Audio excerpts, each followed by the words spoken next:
सदाशिव मापारी, सरपंच रालेगंज सिद्धि। मैं गांव का 10 साल सरपंच था। अभी भी मैं ग्राम पंचायत की बॉडी में है। मुझे अभी हमने बांट लिया। जो दूसरा आदमी था उनके लिए 2 साल दिया है, मुझे 3 साल दिया है। मैं अगले साल के बाद 3 साल फिर काम करने वाला है गांव में।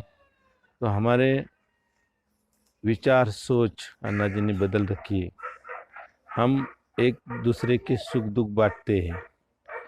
कोई चीज़ की किसी को अगर बहुत ज़रूरत हो तो हम सब इकट्ठा कर उसको समझाते हैं। तो अन्ना जी ने कहाँ से कहाँ पे लेके आए अन्ना जी, उसके बारे में बताइएगा। रालेगंज को कैसे था पहले और बाद में कैसे? पहले इस गांव में जब भी अन्ना जी नहीं थे तो पूरी बहुत बुरी परिस्थिति थी।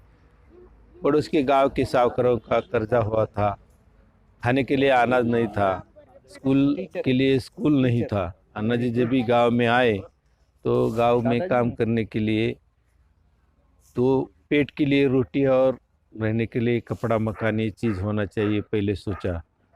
तो अन्ना जी को पहले पहले पैसा मिला था कितना, सर्विस के आए तभी 2-2.5 लाख रुपए मिला होगा।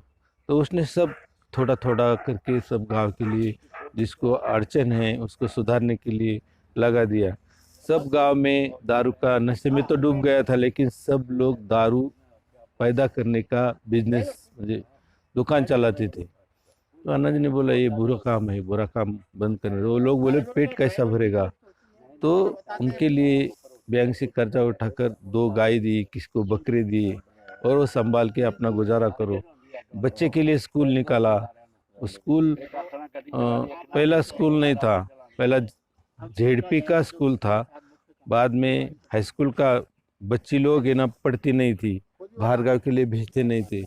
तो स्कूल के लिए अन्ना को संघर्ष करना, पहला अनशन अन्ना जी का स्कूल के लिए हुआ। अनशन में क्या ताकत है अन्ना जी को तभी पता चला।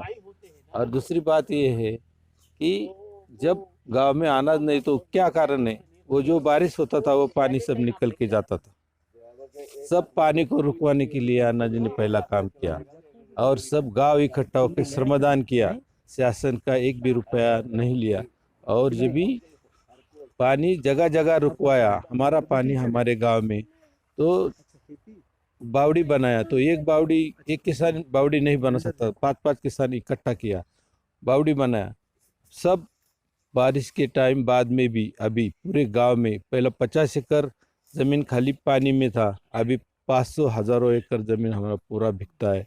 और जो अनाज इधर पैदा होता है, पहला हमारे खाने के लिए अनाज नहीं था, अब हम 5-6 गांव को अनाज खिला सकते, इतना अनाज पैदा हो गया। तो पहले यहाँ पे आप बता रहे थे कि झोपड़ी होती थी, किसी के पक्के मकान नहीं होते थे, और सब अभी लोग जो है झोपड़ी थी और उनका परिस्थिति भी बहुत खराब था। खाने के लिए अनाज नहीं था, पीने के लिए भी पानी धूप के टाइम नहीं मिलता था। अभी पानी भी है, अनाज भी है, और हर एक का बंगला है, वो अच्छे क्वालिटी से। पर हर एक आदमी के पास 2 व्हीलर है, 4 व्हीलर है, खेती करने के लिए ट्रैक्टर है। ये सब बदलाव अन्ना जी से ही हुआ। मुख्य व्यवसाय क्या है अब रालेगंज का?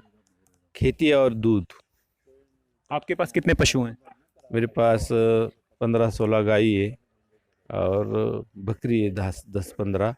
और बाकी खेती मेरा सब इरिगेशन, ठिबक और पेड़ का है। मेरे पास 3-4 एकड़ पपीता है, 4 एकड़ प्याज है, 4 एकड़ गोभी है। अब ऐसा मैं अभी खेती बनाता हूँ, और खेती से मुझे अच्छा उत्पन्न मिलता है। और हम सब गांव के लोग अभी, जैसा श्री कृष्ण में गोकुल था ऐसा गोकुल में हम ऐसे लगते हैं। अभी आप जो है इलेक्शन के लिए कोई मारामारी नहीं करते, लड़ाई पर सरपंच बनने के लिए, मुखिया बनने के लिए? थोड़ा ऋषिकेश रहता है। क्यों? हमारा गांव का नाम बड़ा हो गया है। अन्ना जी की गांव का सरपंच क्यों ना बनो, हर एक आदमी को लगता है।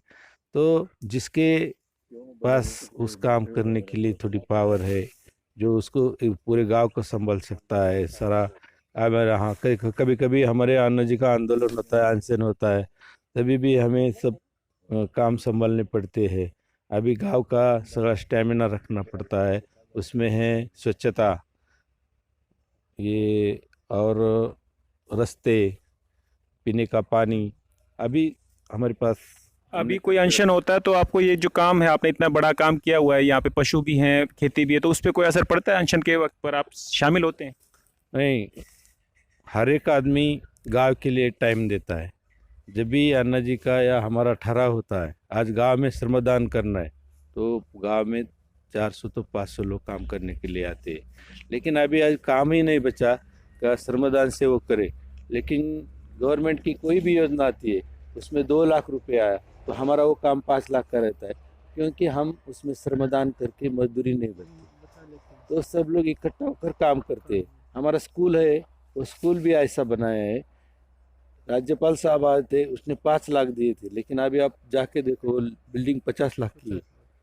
तो हम सब श्रमदान करते हैं, हमारे लिए अच्छा होता है तो हम उसके पीछे नहीं हटते।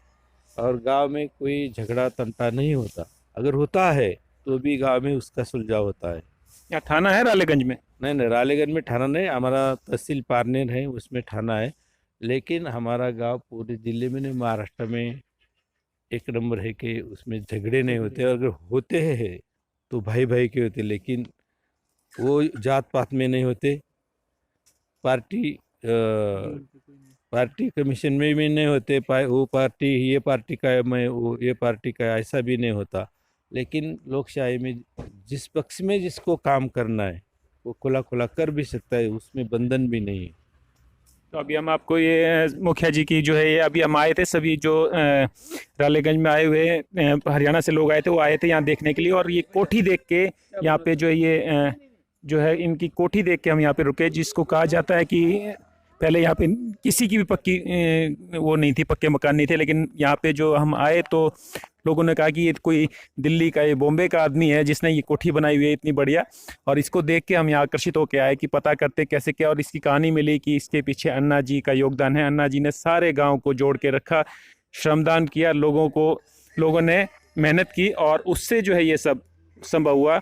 ये सब रालेगंज की कहानी आपको आगे भी बताएंगे दूसरे लोगों से। जय किसान जय जवान। यहाँ पे प्रधान जी के जो है राले गांव में प्रधान जी के यहाँ पे थे, और यहाँ पे हमारे एक साथी हैं, इनसे परिचय, मुखिया हैं जय सिंह मापारी जी। तो इनसे बात करेंगे कि अन्ना जी ने यहाँ पे जो है बर्थडे भी मना रहे हैं ये, उसके बारे में बताइएगा प्लीज, बर्थडे के बारे में। आप अपना बर्थडे बनाते हैं, लेकिन हम हमारे गांव का बर्थडे बनाते हैं। जब गांव का बर्थडे बनता है तो पूरा गांव इकट्ठा होता है, उसमें बहुत सारे लोग जमा होते हैं। लेकिन जब बर्थडे बनता है तो पूरे गांव में ज़्यादा उम्र की जो आदमी है उसको पिता मानते हैं, और जो ज़्यादा उम्र की माता है उसको माता जी मानते हैं। और उनको उस कार्यक्रम में उनकी पूजा की जाती है, और पूजा की जाती है, उनका सम्मान किया जाता है, उनको नया कपड़ा दिया जाता है कि वो हमारे गांव के पिताजी और माताजी है। उस बर्थडे के प्रोग्राम में जो गांव में शिक्षा लेकर बाहर गया है, उसने नाम कमाया है, कोई मेडल जीता है, तो उनका भी सम्मान किया जाता है। जो हमारे गांव में नया बहू आती है तो उसमें उनका भी सम्मान किया जाता है, उसको साड़ी नया कपड़ा देकर अन्ना जी के हाथ से उनका भी सम्मान किया जाता है। जो नया बच्चे पैदा होते 1 साल के, इस साल में तो वो उन बच्चों को भी कपड़ा दिया जाता है और सबका सम्मान किया जाता है। ऐसा बर्थडे मनाते टाइम पूरा गांव इकट्ठा होकर लास्ट टाइम में सब इकट्ठा होकर खाना बनाते हैं, और सब गांव के लोग इकट्ठा होकर खाना खाते हैं। पहले महिलाओं को खाना खिलाते, बाद में सब जेंट्स लोग खाना खाते। एक खुद का बर्थडे नहीं बनाते। 2 अक्टूबर गांधी जयंती के दिन ऐसा प्रोग्राम रालेगंज सिद्धि गाँव में गांव का बर्थडे इसमें होता है। अच्छा, इसका पैसा कैसे आता है? पंचायत देती है या? नहीं, हम पूरा गांव मिलकर इसका खर्चा उठाते हैं। अच्छा जी। तो ये जो है अभी पहाड़ी पे भी आप बता रहे थे, ये जो पीछे पहाड़ी है कि इसके ऊपर पहले पेड़ नहीं होते थे, तो इसके लिए जो है ना हजारे जी ने क्या कहा?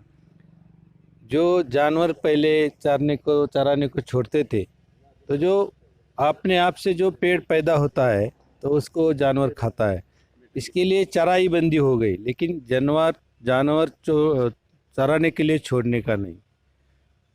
वो अपने घर में गोठे में रखकर उसको खाना खिलाने का। इसके वजह से पेड़ भी लगाया और जो पेड़ अपने आप पैदा हो गया वो बढ़ गए, लेकिन उजाड़ पहाड़ी थी अभी पेड़ से भरी भरी हुई है। ये हमको अच्छा बहुत अच्छा जी, आपसे बात करके बहुत अच्छा लगा।